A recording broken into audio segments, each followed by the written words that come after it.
उस दिन प्लेंटिफ अगर नहीं आता तो कोर्ट डिफेंडेंट को अकेले में सुनेगी क्या?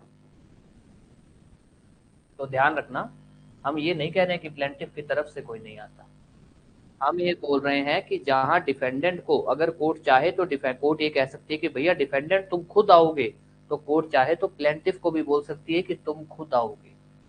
हम इसकी बात कर रहे हैं, हम बात कर रहे हैं पर्सनल अपीयरेंस की।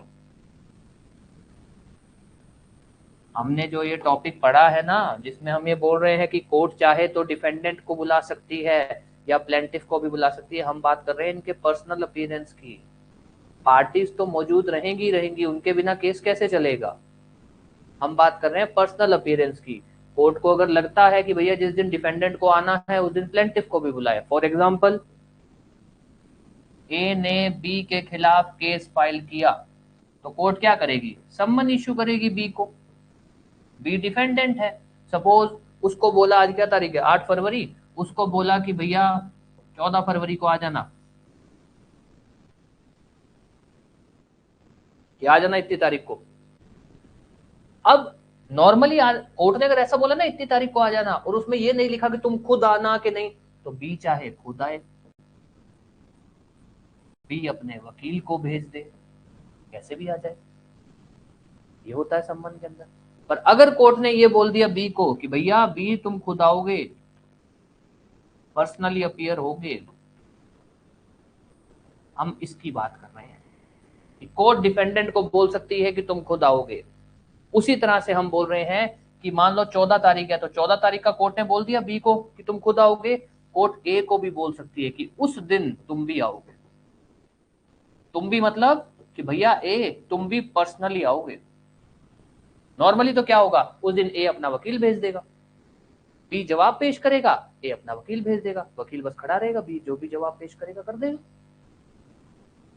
हम इसकी बात कर रहे हैं कि भाई कोर्ट तारीख फिक्स कर सकती है, जो संबंध में जो तारीख है कोर्ट उसमें बोल सकती है डिफेंडेंट को कि तुम खुद आओ, और ये भी बोल सकती है प्लेंटिफ को भी कि भैया तुम भी खुद आओगे।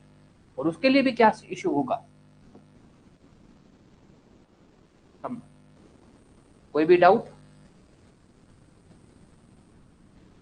यस, कोई भी डाउट? अब मुझे ये बताइए कि सम्मन किसको इश्यू हो सकता है? केस फाइल होता है जब, सम्मन किसको इश्यू हो सकता है? एनी पर्सन, क्योंकि डिफेंडेंट को तो हो ही सकता है, गवाह को भी हो सकता है, गवाह को बोल भेज के कहा सकता है कि सम्मन होता क्या है? सम्मन क्या होता है?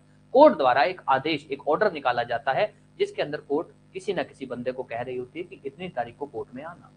अब वो बंदा कोई भी हो सकता है, जिसने केस फाइल किया वो, जिसके खिलाफ केस फाइल हुआ वो, या केस के अंदर कोई भी गवाह, एनी पर्सन, किसी भी पर्सन को सम्मन इश्यू हो सकता है।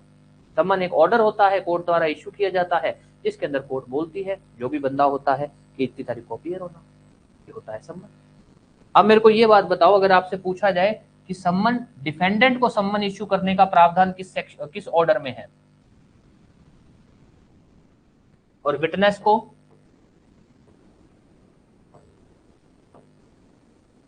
हम अभी जो पढ़ रहे हैं, हम कौन सा टॉपिक पढ़ रहे हैं, सम्मन टू डिफेंडेंट या सम्मन टू विटनेस? सॉरी, हम क्या पढ़ रहे हैं? हाँ जी भाई, हम क्या पढ़ रहे हैं? बाकी लोग प्रतिवादी को। अब आप जो अभी तक अपने ने